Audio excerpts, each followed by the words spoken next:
So thank you for that lovely introduction. Anytime they say somebody doesn't need an introduction, it just goes right through your head, just so you know that.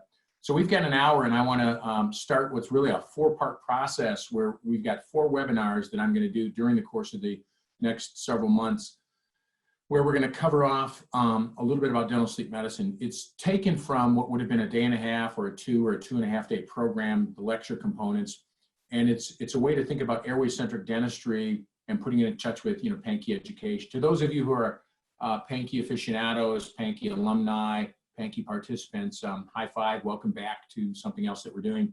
To those of you who haven't been to the Institute, there's just no other place like this in terms of the kinds of education, the kinds of people you'll hang with, and the kinds of things that you'll get a chance and opportunity to do as you move forward. So I teach at the University of Detroit a little bit. I teach down at Pankey some. I have a little functional sleep practice. I'm seeing a patient tomorrow. Dentistry might be closed in most states, except for emergency and essential visit, but dental sleep medicine rocks on. There's probably still about nearly half of the dental sleep medicine dentists who are doing primarily dental sleep medicine are still practicing. They might have taken some of their mild patients who aren't too severe and kicked them down the road to treat later, but most of the moderates and severes. I'm even treating a mild who is a dispatcher for fire and police here in the county next door to mine. He's been working so many hours, he's sleeping so poorly, and I need to keep him as a first responder on the front line doing his job. So I feel pretty good about that. It means I go in a little bit overdressed nowadays, shield, mask, gloves, glasses, goggles, gown, all that stuff. It's a little warm inside that I'm not used to wearing that. We don't create any aerosols, so that's kind of easy, but it's still a little warm and uncomfortable. So I think if anyone were to say, hey, you're doing a great job, thanks for all you're doing, I'd say really the only thing I'm doing that feels special is I'm working inside of a garment that makes me feel like it's 110 degrees outside, like I'm with Lee out in wherever she's from. She's out in Scottsdale, out in Arizona. I don't know why I drew a blank there. So we're going to talk about airway centric dentistry. There's 4 parts. I'll tell you a little bit about the 4 parts when we get there. I want to first give you a little background about obstructive sleep apnea, airway management, things like that, so we can put that in perspective. It's incredibly important to us to be thinking about airway in dentistry for a couple of really good reasons. One reason was really written out even in a resolution in 2017 when the American Dental Association at its annual meeting in 17 said dentists should be screening for airway. Really? Dentists should be screening for airway? Yeah, they're in the oral cavity. It's an airway functionality. It's the beginning of the airway. We're not responsible for the nose so much, but at least the oral cavity we are. And most of the apneas, most of the challenges are things we might be able to see on observation with those patients. Plus, we're seeing those patients on a regular basis. So it made sense for us to have a role in screening. Very important terminology for this first segment. Screening, you do not have to treat for obstructive sleep apnea. So the ADA didn't say we have to treat it. There's probably 6,000 dentists out of the 180,000, 150,000 GPs who treat a little bit to a lot of obstructive sleep apnea with oral appliance therapy. Of that, there's probably maybe 600, probably not quite 600, but say 600 who are diplomats or board certified diplomates, if you will. I'm one of those. I'm board certified in dental sleep medicine through the American Academy of Dental Sleep Medicine, the American Board of Dental Sleep Medicine, so that's kind of neat. I'm also in ASBA, and I'm in the American Academy of Sleep Medicine, which is the physicians group. We want to interrelate with them. So a dentist could screen, and just like we would screen for perio, they could send that patient to a periodontist. I work with about 40% of my practice is, it's only 1 day a week, 40% of my practice is local physicians who refer to me for sleep, and the other 60% are local dentists who don't want to treat sleep. I mentioned John Aurelia earlier. He's on the call. He's a good friend of mine from here in Rochester. He does treat sleep, so I'm never going to get a referral for him, and unless it's some PETA patient that he doesn't want to treat, he'll send them to me just to get even with me for all the times I've made him buy lunch. But I get local dentists who send them to me, so I don't really have any of my own patients to screen. So the screening gets done usually in the primary care dentist practice or from the sleep physician, and they already screened usually and tested. And we'll talk about all that protocol when we get to those stages. But I want you to know there are some things that we should all be doing in our practices to screen for those patients. So that's what we'll talk about in this first session. I also want you to know that the American College of Prosthodontists wrote a white paper that same year, in fact, earlier in 2017, that same year in the spring, that said, when a dentist makes a bite splint, like we do at the Pankey Institute, in centric relation, by nature, when I mount that case on the articulator and I have in the anterior perhaps 3, 5, 7, 8, 10, however many millimeters were open in the anterior, when I open my mandible in my axis of rotation now, whether it's centric relation or LIP, when I open back here, I'm actually pinching off my airway a little bit. So the American College of Prosthodontists, getting sensitive about airway management, put out a white paper that said, you know, if you're going to make a bite splint in centric relation, MIP, you're not going to make it in a protrusive position. If you're going to make a traditional kind of bite splint, upper or lower, doesn't matter, and it opens a VOD, which they all would, even by definition, you should first evaluate the airway because that compromises the airway. So these two data points from respected bodies in dentistry and education had us realize that we don't have to treat it, and albeit only about 6,000 dentists are, but we at least have to screen for it. And it's very prevalent. There's about 1 billion people worldwide. We think it's somewhere between 15 and 25. Nobody knows absolutely for sure. So let's say 20% of the American public, 54 million Americans probably have obstructive sleep apnea. And here's the issue. 90%, at least 85% of them, but 90% of them don't know it. They've never been examined, diagnosed, screened, or told that they have obstructive sleep apnea. It's a rampant problem. Talking about pandemics, like we're in right now, talk about pandemics. There's a global pandemic of obstructive sleep apnea that is not affecting 1,000 or 100,000 or 1 million or 10 million or 100 million people worldwide. There's 1 billion people, 1,000 million people who are being affected by obstructive sleep apnea. So what is obstructive sleep apnea and why would we want to evaluate that? Well, because I'm a dentist. And if I was practicing dentistry and I was going to see this patient, they needed crown and bridge, and they needed restorative dentistry, and they needed implants, they needed a partial denture. Anything I do that opens their bite relationship, I've got to be conscientious about the impact on airway.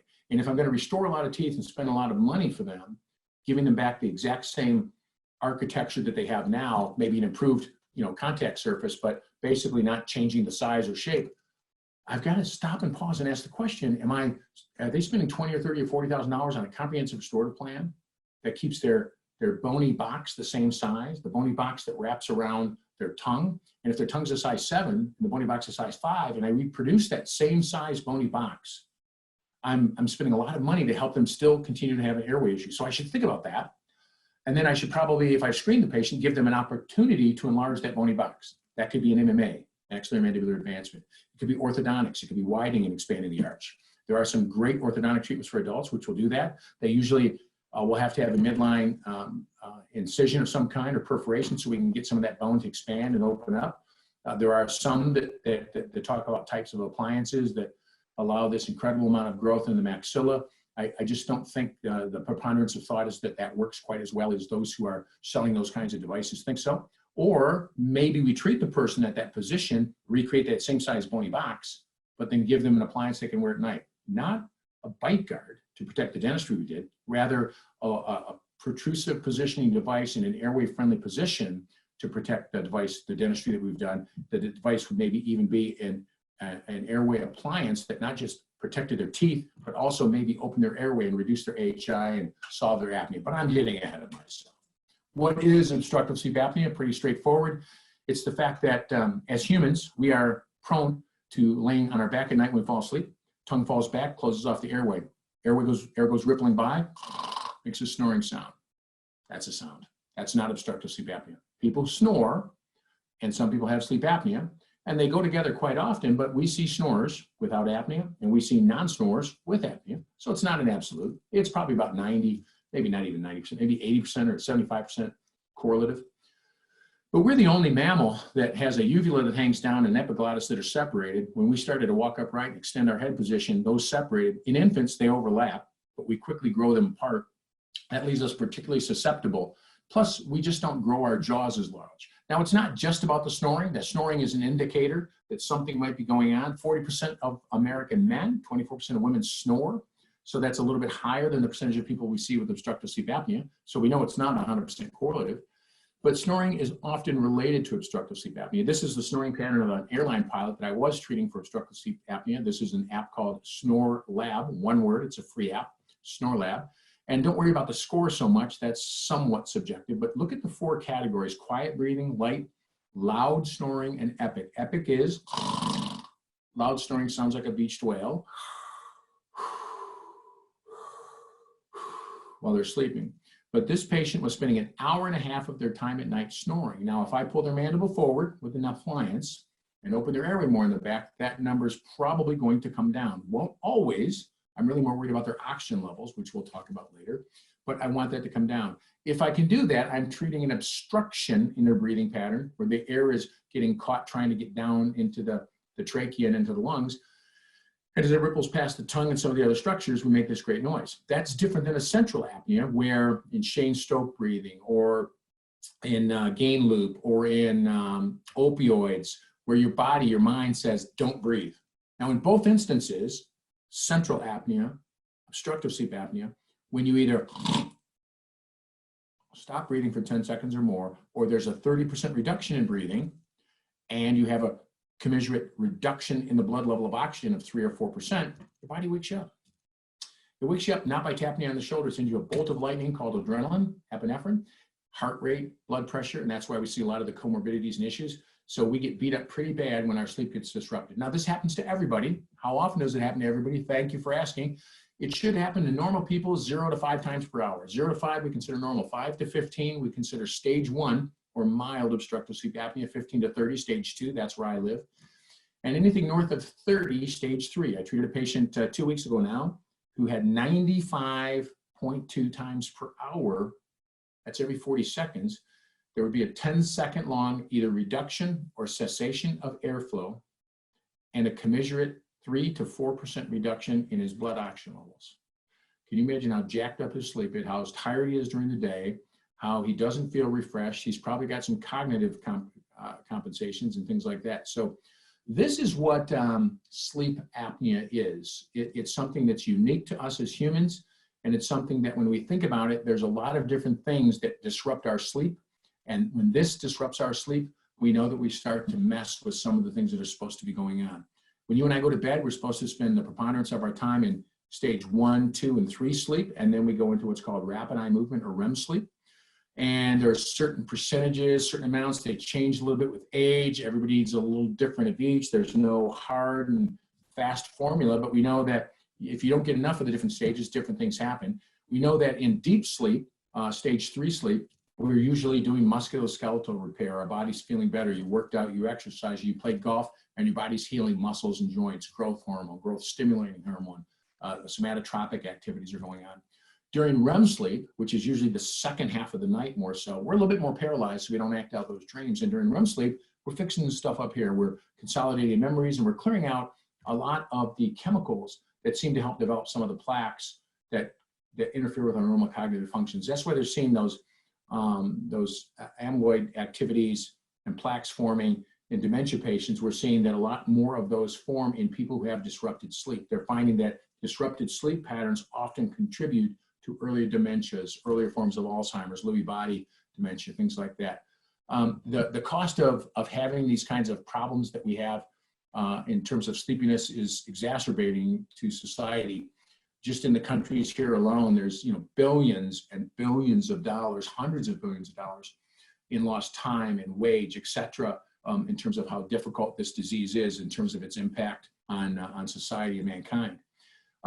Not trying to disparage the media outlets, but media seems to be concerned more with what we would call the neurocognitive functions and consequences of obstructive sleep apnea, and whether that's being drowsy and sleepy during the day and your reaction time. That's why we see tremendous discussions around this when the Hoboken train disaster happened up in New Jersey, or the Exxon Valdez oil tanker disaster. Those were obstructive sleep apnea patients who were sleep deprived and weren't sleeping well, and often had daytime sleepiness, falling asleep at the wheel, motor vehicle accidents, et cetera, these kinds of things.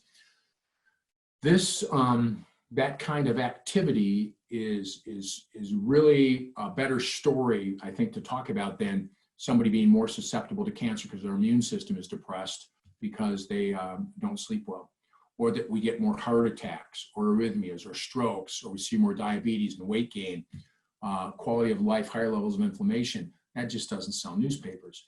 And so this whole consequence and this whole discussion about what's happened from a neurocognitive standpoint is a lot more fun for the media to talk about. We all know that we have these 24-hour cycles, and everybody needs a certain amount of sleep, and most of us have a slightly longer than 24-hour cycle, so most of us have a tough time going east to west, west to east. We find ourselves getting jet lagged because our bodies don't do very well at adapting to the kinds of changes that we have in those times that we're flying across the United States. In fact, years ago, you were able to predict the winner of Monday Night Football more accurately based on who was getting their sleep jacked by traveling across the country to play a game. True, absolutely true. It was well known. So well known that the odds makers began to adjust for it. Now you fast forward to recent history.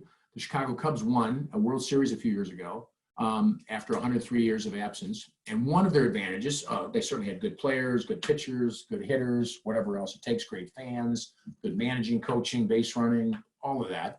But there's a lot of that around the teams. One of the many things the Cubs did that year, which was unique in the Major League Baseball arena, they were the first Major League Baseball team to utilize sleep technology and monitor their team's sleep to improve their performance. That was several years ago. Now, I would venture to say, I'm pretty sure I've talked to a few people that are trainers and work with different professional sports teams. And I'd say I've talked with baseball, football, hockey, golf, and basketball. I'm sure it's the same in soccer. I haven't talked to anybody in soccer. But now pretty much all of them are monitoring sleep. And not just monitoring sleep, they're monitoring quality of sleep, amount of sleep, and they know when they're ready to go, when they're not ready to go. A lot of them are doing something that goes beyond this seminar called heart rate variability to know when their body is ready to work out hard again so that their training cycles are set along their abilities, rest and recovery cycles. And it's phenomenally high-tech stuff that helps guide. Recently, I'm a golf nut, so recently in the last fall, Tiger Woods was a playing captain for the President's Cup team. And they really expected him after winning some points the first day to go out and play. There were 2 sessions the second day that he would for sure play that day, and he stood down. And there was much consternation about him standing down, such an important player on the team and had been playing so well recently. And he said he just didn't feel ready to go, didn't feel like he would contribute to the team. I don't know this for a fact, but I would be willing to bet that the whoop he wears, if you ever watch his wrist, the whoop he wears was giving him information indication that said all the stress, all the tension in the playing had worn him out, and it would be better for him to stand down this day and let the team carry that second day, and he would be more prepared for the third day. He was following his heart, following his mind, and he was reading the data on a chart that was helping guide his decisions. You can't get through a sleep class when you're learning about sleep physiology without seeing this Wisconsin cohort study, 20-year study. Basically, it shows you that in the green line here, normal, purple line, mild, gold, moderate, and then the red line, severe. These are the survival rates of a 1,500 patient study over 20 years, deaths from any cause. Very dramatic, different population cohorts here when you look at this study. It's been well documented, well torn apart, repeated over time. You don't live as long if you have obstructive sleep apnea because you die from a whole bunch of things. Nobody says died of suffocation because they had obstructive sleep apnea on their death certificate. There's going to be a lot of people during this COVID-19 epidemic that died from this, that, and this, that were just complications of COVID-19, that they didn't directly die from COVID-19. It's going to be similar to that. People die of stroke, cardiovascular disease, myocardial infarction, metabolic disease, all kinds of things. That's how it's going to show up their death certificate. We're significantly more prone to some of those diseases. We're 23 times more likely to die of a heart attack in our sleep than you would a normal person. And that compares very dramatically to somebody who's overweight, hypertensive, or smoking.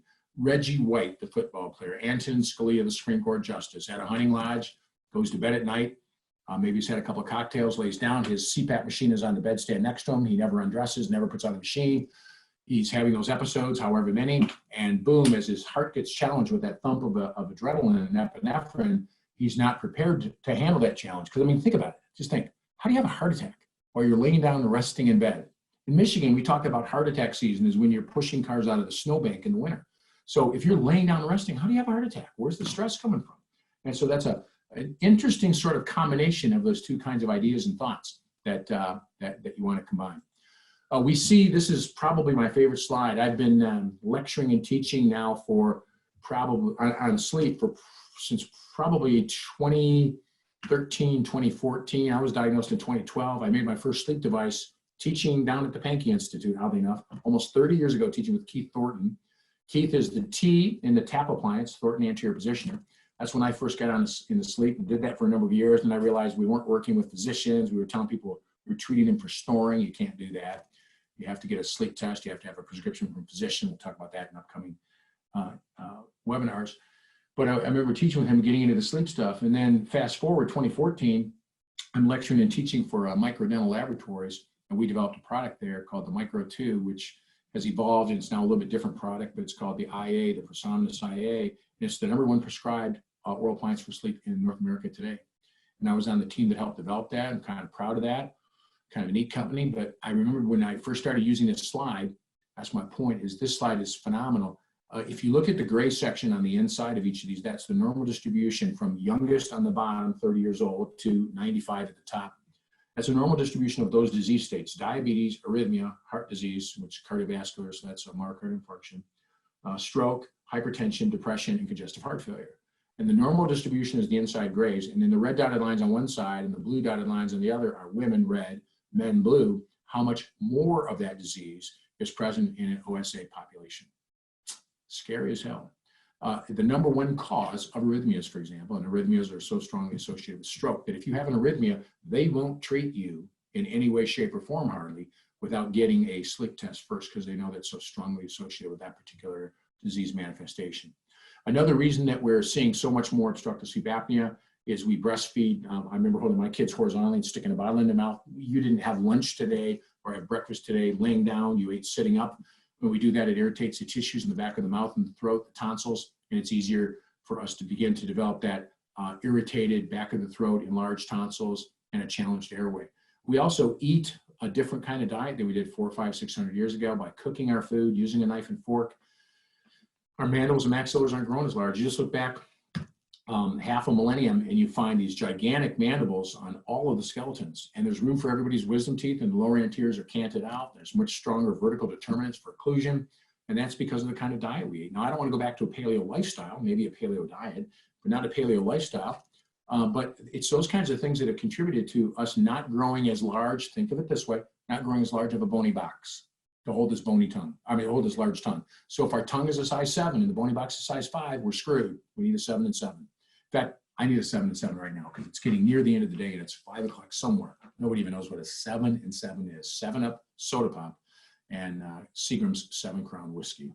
7 and 7. We used to call it a 13 just to be funny. It's hilarious. I can't hear you laugh, but I know everybody's just cracking up. Another factor that contributes to this is obesity. When I get fatter, all parts of my body get fatter. I don't think about it, but my earlobe gets a little fat.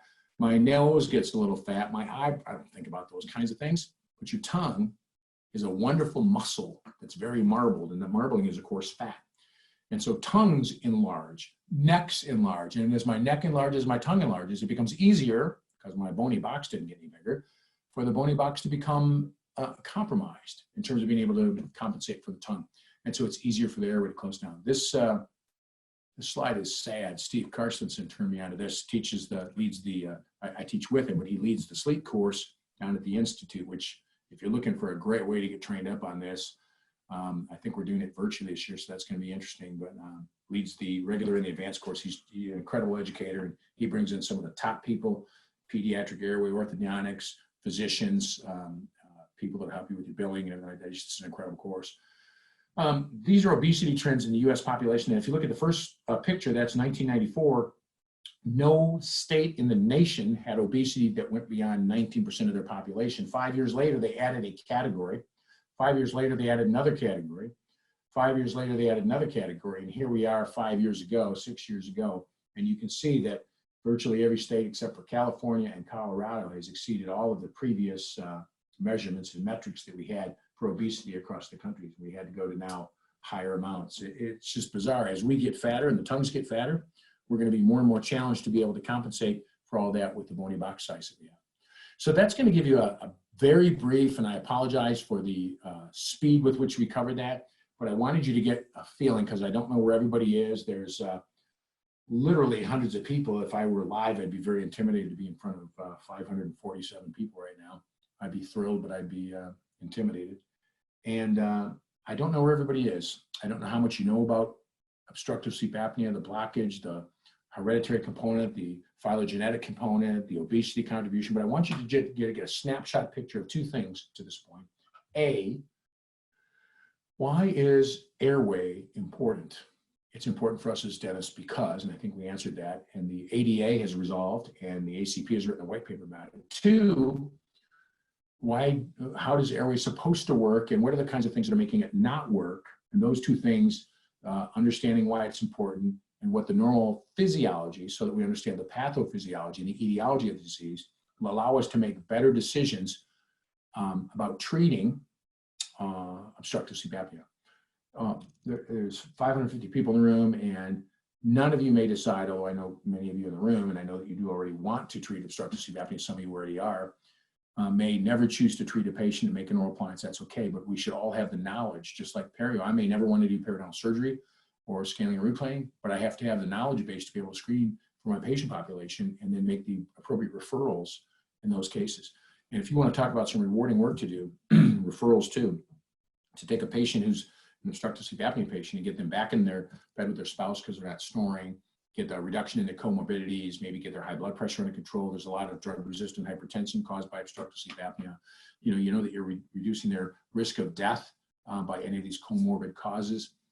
That's some pretty powerful stuff. People, I actually did a teleconsultation for a patient I'm going to see tomorrow who's a physician today. And to listen to this physician tell the story about getting his life back. He's actually in CPAP therapy right now, and we're going to make him an oral appliance because the CPAP mask has got a lot of pressure in it to be able to blow past his obstruction. And he wants to reduce the pressure, so we're going to do something for him that's called combination therapy, where he wears an oral appliance to open his airway, and he'll still wear the CPAP mask. And so he'll use a combination of therapeutics. And we'll talk about that kind of scenario when we get to some of the later programs. So let's talk about how we would screen, what we would screen for, what kind of information we need to be doing on an everyday basis on all of our patients in our practices. Well, we can ask questions about snoring. You saw this first graph already. It's an airline pilot, neat guy, super guy, and as part of his, whatever you call the re-upping your license every year, he has to have physicals, and it's uncovered that, you know, with his size and his weight, he might have obstructive sleep apnea if you travel as much as I do, not lately.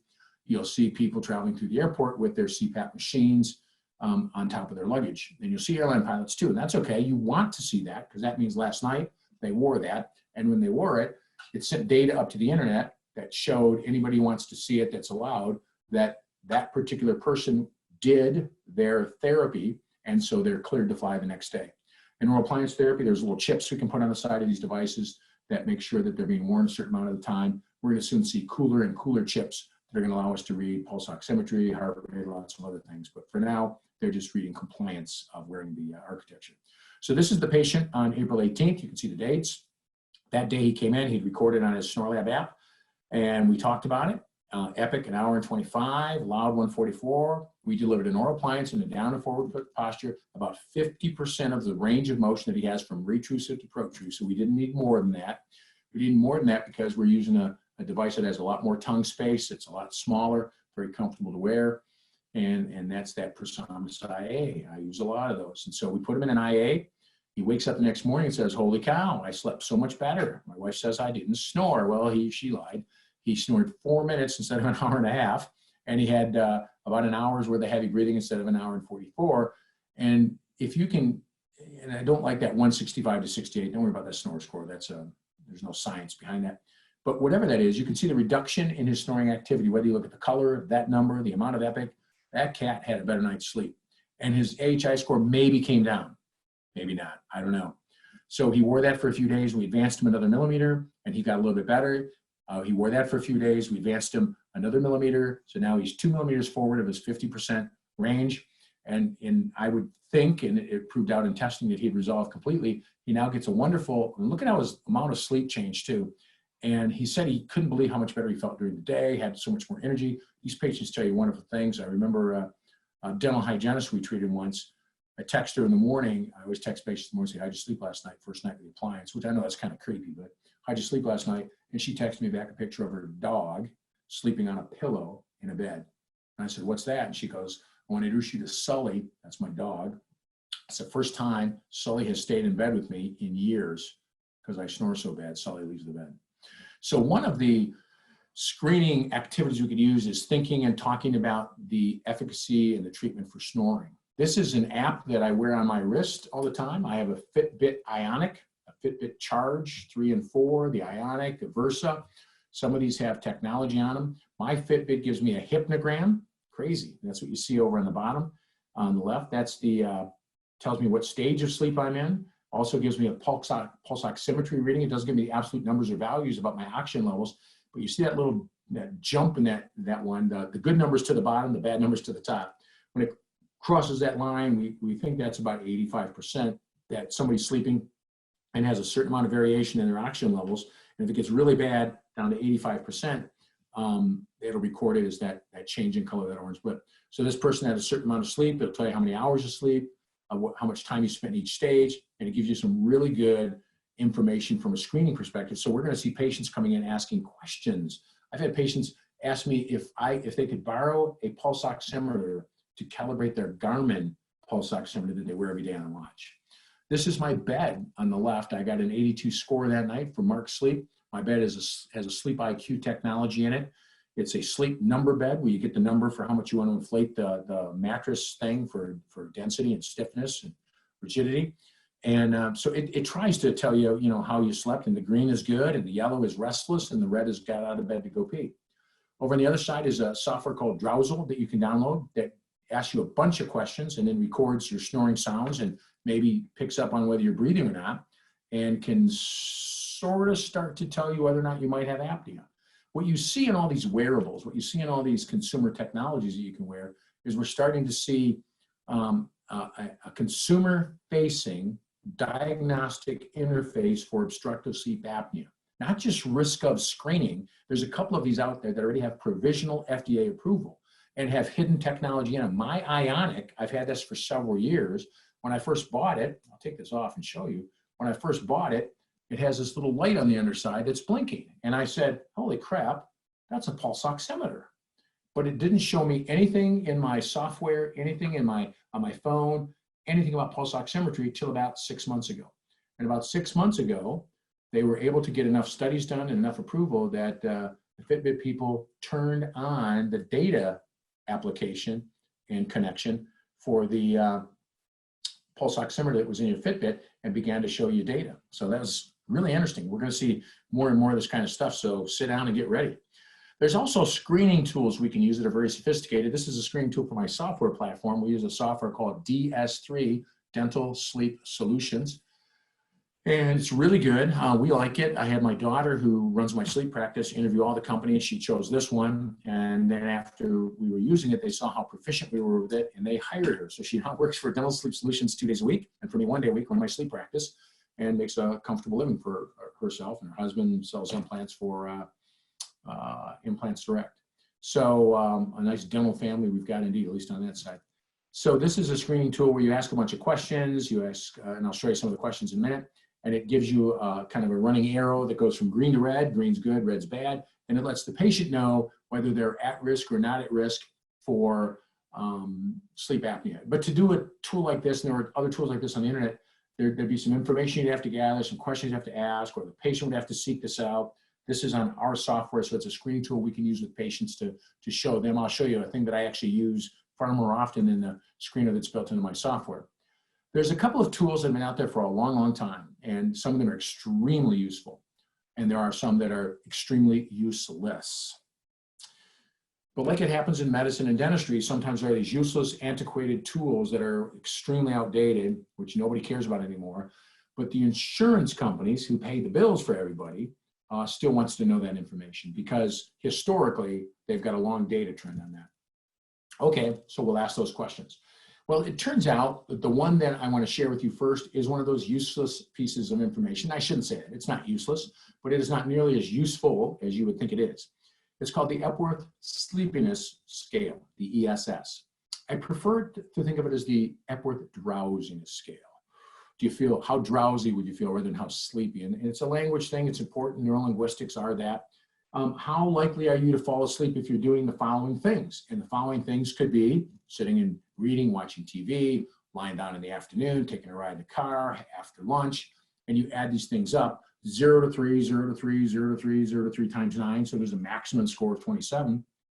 And if you get 9 or higher, you're considered to be more likely to have obstructive sleep apnea. There's actually very poor correlation between your sleepiness score and sleep apnea, very poor correlation. And think about it. One of the patients we treated years ago, almost the same time, shortly before we were treating that hygienist I was talking about, was a young man who came to us, found us on the internet because he'd been researching. He'd been moving around from different high blood pressure medication to high blood pressure medication, and his primary care could not get his blood pressure under control. He had a family history. And he read up on the internet, and he said he read that high blood pressure, drug-resistant hypertension could be caused by obstructive sleep apnea. Brought that up to his primary care, who said he was full of bullcrap. And he said, I didn't believe him because I kept reading this in so many different sources that I didn't believe. He said he didn't believe his primary care. So he shows up on our door, young kid, he's 35, he's my daughter's age, he's 35.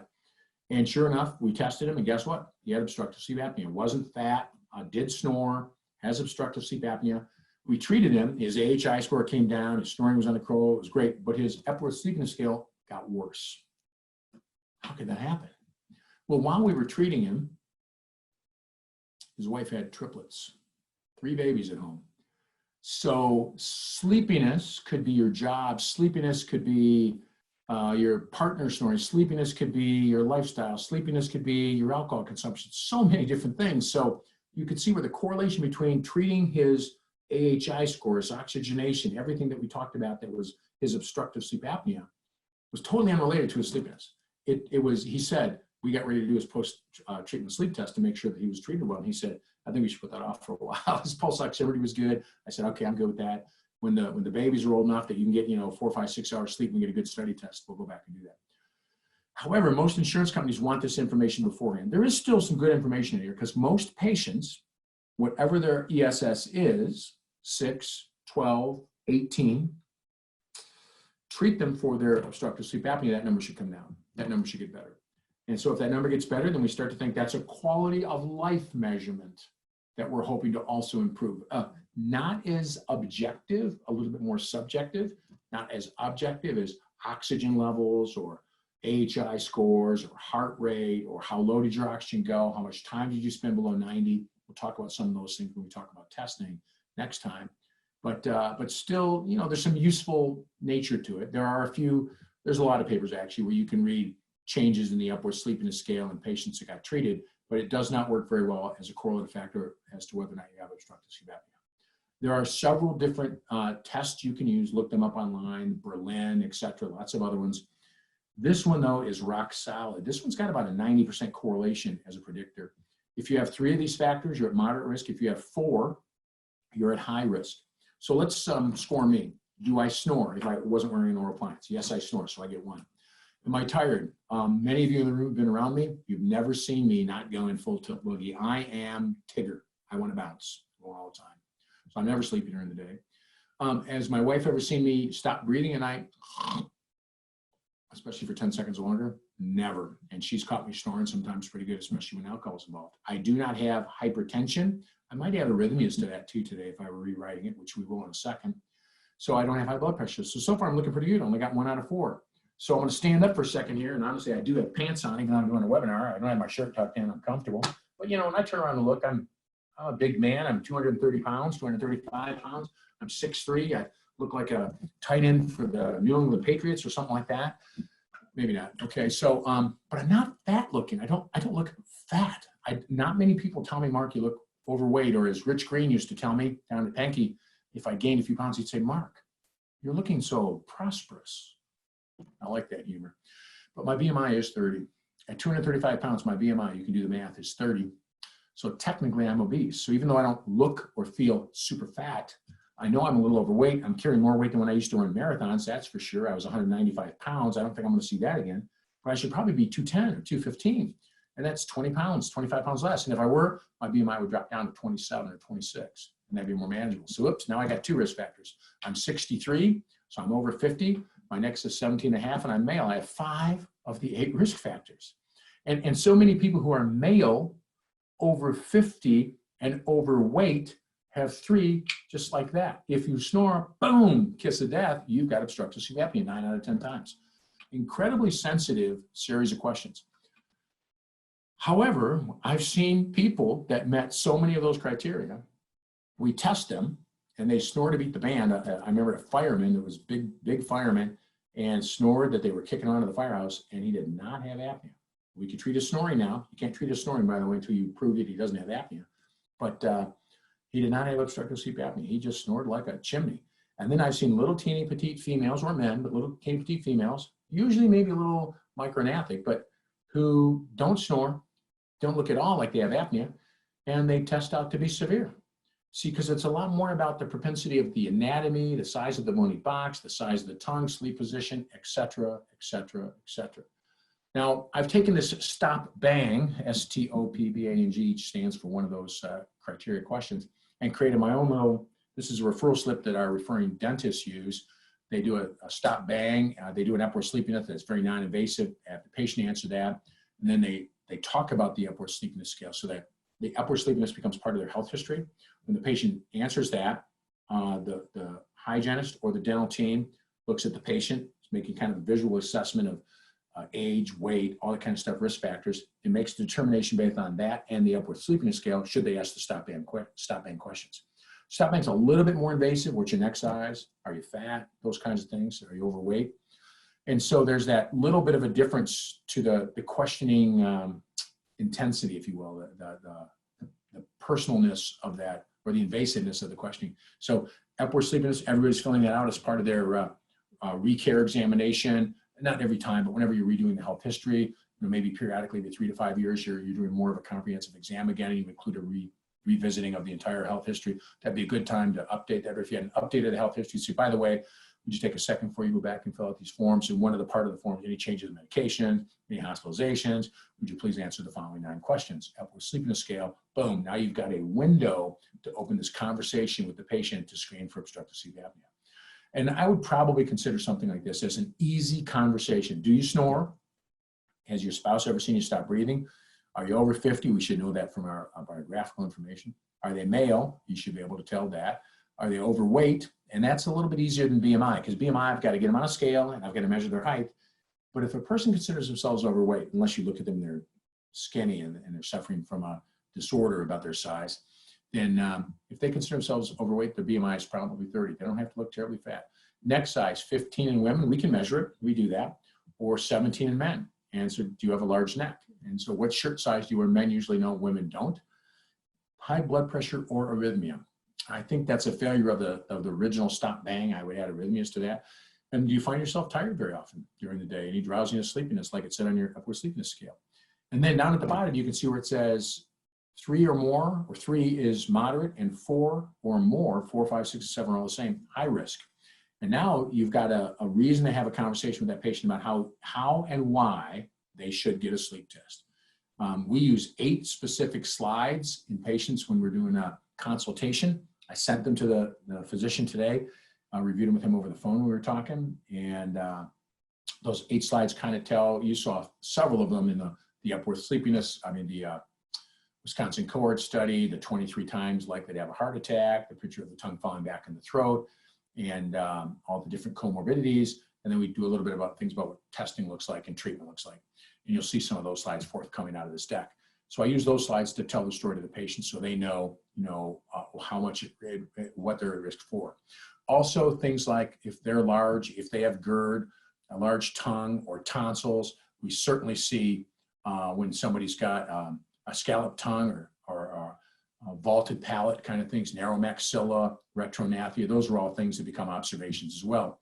Where we know the association, you learn about it so well down at Pankey now, the association between those intermittent bruxism episodes or maybe the mandible coming forward trying to open the airway seems to be a piece that we see an increase in electromyography just before the episode. So they're having problems breathing, they get the sympathetic storm, boom, they brux, then they catch their breath, and they go back to sleep, and that bruxing activity is so tightly now associated with that bruxism in and of itself is probably at least a risk factor that we should be considering. But this scalloping, like you see right here, that's almost 100% certain. You don't always see it quite this perfectly. But you'll see anybody that has a nasal breathing problem, somebody that's a mouth breather, any of those kinds of things start to give us a feeling. We can also look in the back of the throat from a screening perspective and see how easy would it be to get a tube down there if I was intubating the patient for anesthesia. And Malampati's scoring for that 1, 2, 3, and 4 by how much of the throat you could see was really from an anesthesiologist's point of view, not from a sleep physician or dentist. Tonsil size is a factor. If you've got kissing tonsils in the middle, that's a lot riskier than if you don't have any tonsils. It will be easier for the tongue to fall back and close that area off. That's why tonsils are such a contributing factor. And then finally, and I'm not a pediatric airway specialist, know very little about it. I've got a local friend of mine, Aaron Johnson, in the area, who treats this is my granddaughter, treats my granddaughter, for example. This is my granddaughter when she was 5. And she has now she's had an expanded maxilla, an expanded mandible. She's missing, I think, 6 teeth. She looks quite cute with all these missing teeth, but she's got room for all her permanent teeth now. And she's quit snoring. Isn't that interesting? Her tonsils are still fairly large. We expect them to maybe reduce a little bit on their own. If not, we'll lop those out before she's 9. But the risk factors for kids are different. If they have any one of these, bedtime issues, excessive daytime sleepiness, awakening at night, if they have a problem with duration of sleep, or they snore. And I might add, if a child has ADHD, I would almost always get them sleep tested, because that disruptive sleep pattern can lead to behavioral problems during the day. We see an incredible association, but you only need one of these to say that that patient, that kid, that child is a sleep apnea patient. It has a breathing disorder. It could be upper airway resistance syndrome, could be obstructive sleep apnea, everything like that. But my granddaughter, for example, snored. She had no behavioral issues. She's a great kid. Of course she is. She's my granddaughter. But she had no behavioral issues. She was wondering if she actually sleep well, but she'd snore like a little purring sound like a kitten. Carstensen taught me a long time ago, no child should ever snore. It's not normal. The airway should be patent.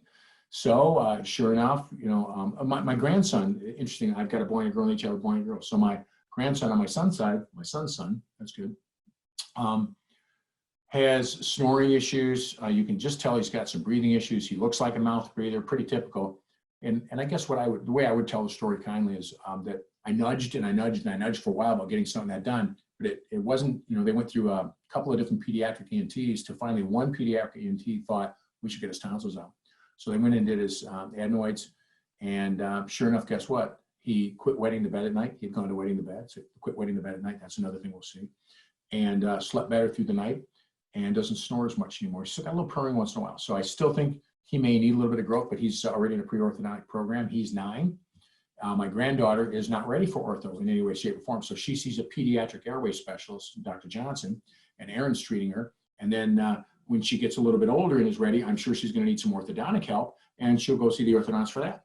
And so it's a nice evolution to have the possibility of intervening in some of these cases and treating them early enough that we don't have to treat them as airway diseased patients later on. So you've got my email there, and if you decide you want my email me. I'll send you those 8 slides in an 8-slide deck, and you can modify them for however you want to use them. You can certainly have these slides if you want. You can probably rewatch the video and get these, but I'll try to make any and all parts of this accessible as it comes possible. Certainly happy to entertain any questions. I have not been looking much at the questions. Yeah, you do have a bunch of questions there, Mark. If you want to open your chat and you can either scroll back or I can read them to you. Yeah, read them to me, and then I don't have to. And you can that way you can fill them and just ask me the easy ones, will you? Because I'm not really the hard one. Okay. So one is, I have a few child patients that have significant erosion. Parent says they sleep well. Do I push for a sleep test? Yes. Okay, well, that was easy. Because the erosion, probably from some GERD, stuff like that. So the moment we see GERD, anything like that, I would always want to cross sleep. It's so easy. I would want to cross sleep test off. I remember my grandson went for a sleep test. We thought, there's no way this kid's going to sit still for a straight sleep test. He did fine. We worried about it 10 times more than he did. And his parents worried about it 100 times more than he did. And the kid slept through it. And we had his tonsils down. We all worried 10 times too. And when he got that done, he, just like kids do, he rebounds so wonderfully. It's unbelievable. Awesome. All right. So if you had to concentrate on one type of a mandibular device from a marketing perspective, which type would you choose? And do you recommend cardiologist, ENT, or just a sleep center? They're cheating again in 2 questions. I know, 2 questions in one. Yeah, so it's not really a mandibular device. It's a mandibular advancement device, but I'm sure that that's what they mean. I'm extremely fond of, and I'm going to say this carefully, precision engineered and precision milled devices. The milled platforms that we see for bite splints today are just so cool, so easy to keep clean. And the milled platforms we see for oral appliances for sleep, which is a Class 2 medical device. Bite splint, Class 1 medical device, we can order that up ourselves. Class 2 medical device has to be ordered by a physician, and then we can fulfill that prescription. We're a durable medical equipment provider, DME provider. I like the precision milled platforms. We really, although some other companies are milling, they don't have the level of precision yet that one company has. I have to lecture and teach for them, so please take this with a grain of salt, but Persona Sleep Technologies makes an iterative advancement in IA. They make a CA if you want to have a jack screw on the side, and they make a Medicare compliant Herbst style device called a Precision Herbst that are head and shoulders. They're smaller than all the others. They're easier to clean. They work better. We'll talk about that when we get to the devices a couple of steps down the road, but they're just better devices. Doesn't mean the other devices can't work, but you're always going to trade something off. The second part of the question is, most of the sleep physicians you'll work with, a lot of different kinds of physicians can become board certified in sleep, okay? Could be almost never, but a primary care physician could decide to go back and get board certification in sleep. That would be very rare, but it could happen. I'm sure it has happened. But when you look at sleep physicians, the vast majority of them are pulmonologists. The second group is neurologists. The third group are ENTs. Cardiologists are almost never board certified in sleep, but they're often involved because of all of the sleep pathology, because of all the cardiovascular pathology that these patients have. So it's really pulmonology, neurology, and ENTs in that order. Yeah, and I think a lot of people on the webinar know that I have a daughter with narcolepsy, and she sees a neurologist who does sleep because narcolepsy is a neurological disorder that affects sleep, and a pulmonologist, wouldn't maybe be quite as good a fit as maybe for OSA or, Absolutely. And it's interesting, the pulmonologist practice will usually be kind of like, an allergy and sleep and that kind of thing. Neurology will be more, you'll see it, in my opinion, lean more towards normal sorts of sleep disorders that we'd see, like narcolepsy, multiple sleep latency syndrome, things like that. So right. Yeah, I agree. So can you talk a little bit more about the criticality of the age at getting your tonsils out? Like what happens if you wait and it's after they're turning 9? Thank you. So at 9, by 9 roughly, it's a ballpark number, but it's the number everybody talks about. There's a vascular nexus of veins below the tonsils. I forget the name of them right now. Somebody's going to text it in or something right now. Thank you. Thank you for doing that. If I go up to my camera right here, it's on the bottom of my screen. Yeah. It's weird. So there's a venous plexus up there that begins to mature about age 9 in girls and a little bit later in boys. So they like to go in there and scoop those out with cautery before that matures because the bleeding's less and it's a lot easier. Having said that, 2 years ago, I had to fly a day early to the New York meeting, the Greater New York meeting, to lecture for a friend of mine whose son, he was supposed to lecture all day, morning on sleep, afternoon on TMD. And what an odd combination that they needed somebody to fill in for. And so he tabbed me, and I was on vacation actually, ready to come back home that day and then fly to New York the next day. But his son had his tonsils out and got nicked and ended up bleeding. They almost lost him. So there's a little bit of a risk to the procedure. The other thing that's weird about the tonsillectomy, besides trying to get them done when they're younger because it's way easier, although people get them done when they're older and they live through it just fine, is that it's hardly ever being done anymore now because when I was a kid, everybody got their tonsils out because whatever they charged back then, that was almost an automatic. Every kid, tonsils inflamed, get them out. And that ENT was, just printing money jokingly, like putting a core under every crown kind of thing. Right. And then payers got wise and said, hey, it seems to be an awful lot of utilization of this particular code.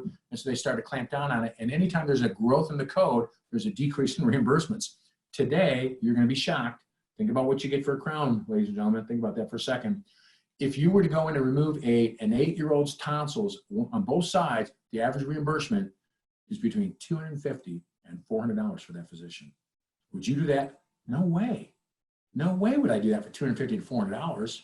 That's the average compensation. So now there's this preponderance for, no, I think you're okay. We'll give you some Flonase and see if those tonsils reduce. So there's there's a lot of forces at play when decisions get made. Exactly. All right. So we think we probably have time for maybe 1 or 2 more. Okay. And you can email me questions if you've got some beyond this that don't get covered. I'm happy to try and answer those. Awesome. Thank you, Mark. What kind of imaging are you using in your practice for sleep patients? Are you doing CBCT at all? No. So I'm not.